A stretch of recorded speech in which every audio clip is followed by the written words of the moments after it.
The eldest son of Norway's crown princess Mette-Marit, Marius, is not the innocent kid he once was anymore. In recent years, he has become best known for scandal after scandal, making headlines across Norway with repeated arrests, wild parties, and brushes with the law. But this time, the consequences are far more serious. Marius faces 32 criminal charges and could spend up to 10 years in jail, a scandal that threatens to shake the royal family to its core. Even his mother seems unable to save him this time. How did it all come to this?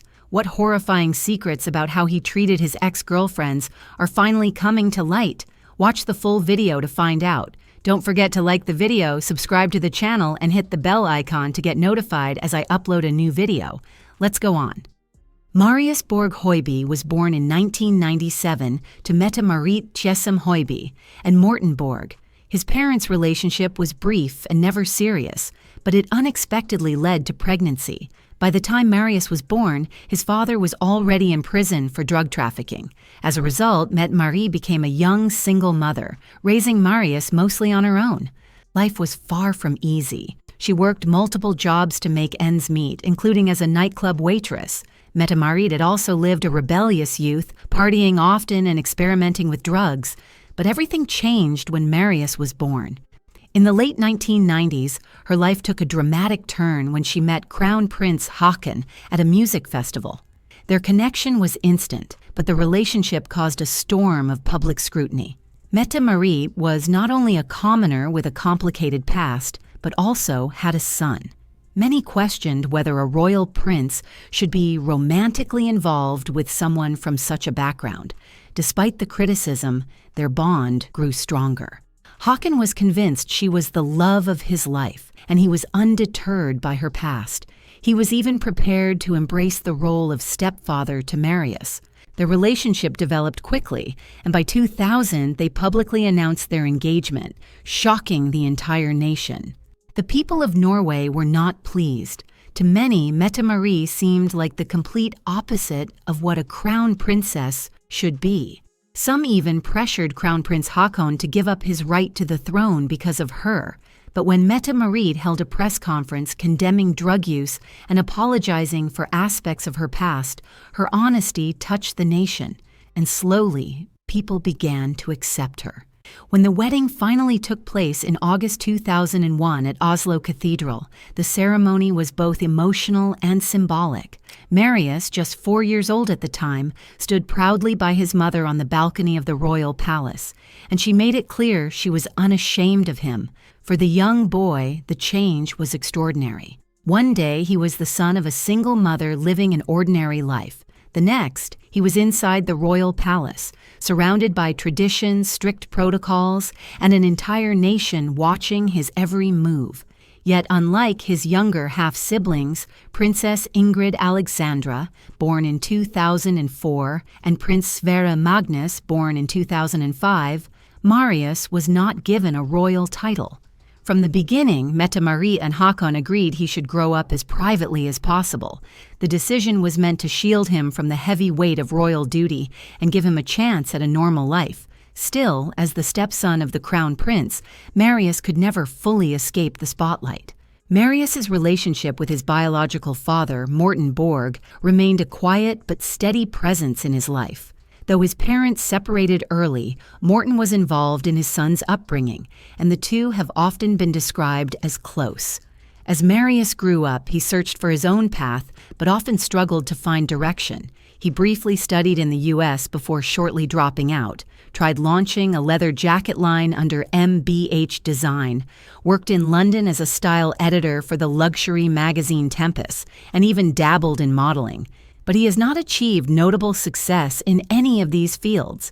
But it wasn't his career that made headlines, it was his scandals.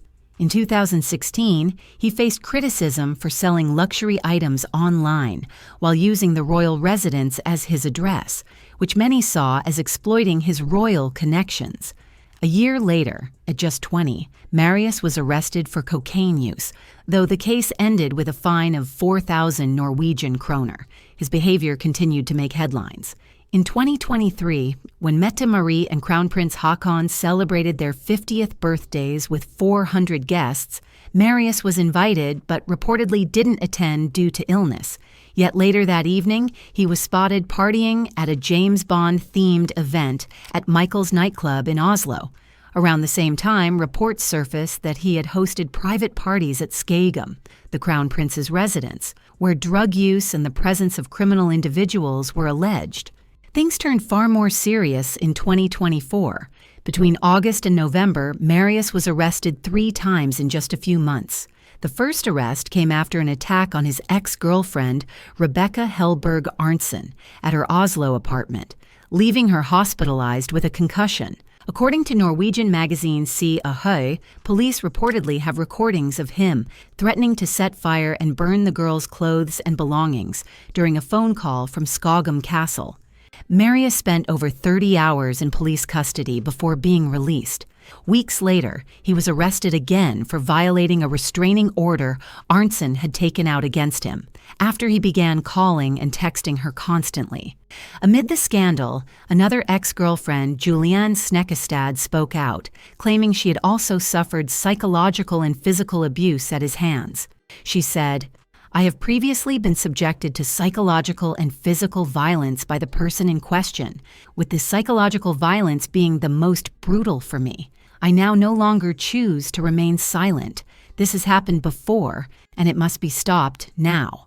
The scandal was so serious that Mette-Marit reportedly had to postpone a royal visit to Paris for the Olympic Games, staying at Skagum to be with Marius.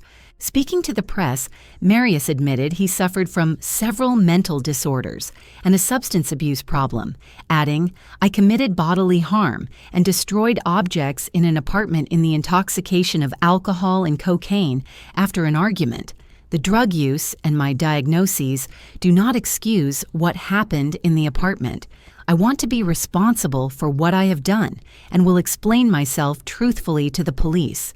Afterward, he reportedly spent time in rehab clinics in London and was later seen in Copenhagen, almost unrecognizable with dyed hair, sunglasses, and hoodies.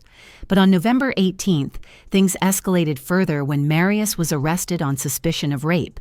He was taken to Hamar prison and held incommunicado before being released on November 27th. Yet that arrest was only the beginning.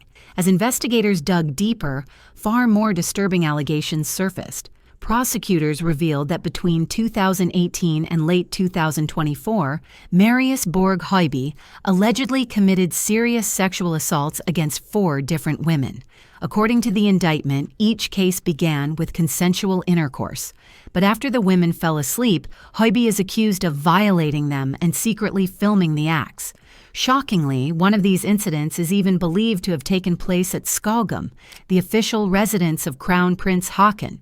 On August 18, 2025, State Attorney Sturla Henriksbu formally charged Høiby with 32 separate offenses. His trial is scheduled to begin in January 2026 and is expected to last 6 weeks. If convicted, he could face up to 10 years in prison.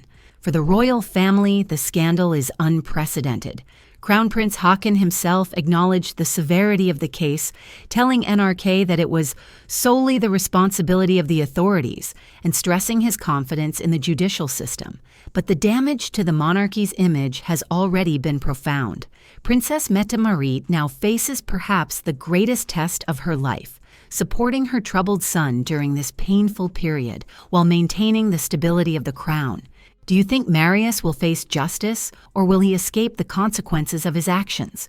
Share your thoughts in the comments. And that's it. If you enjoyed the video and want more like it, be sure to leave a thumbs up below in appreciation. And if you haven't already, you really want to subscribe. Subscribe to my channel and tick the bell icon so you get notified as I upload a new video every week. See you in the next video.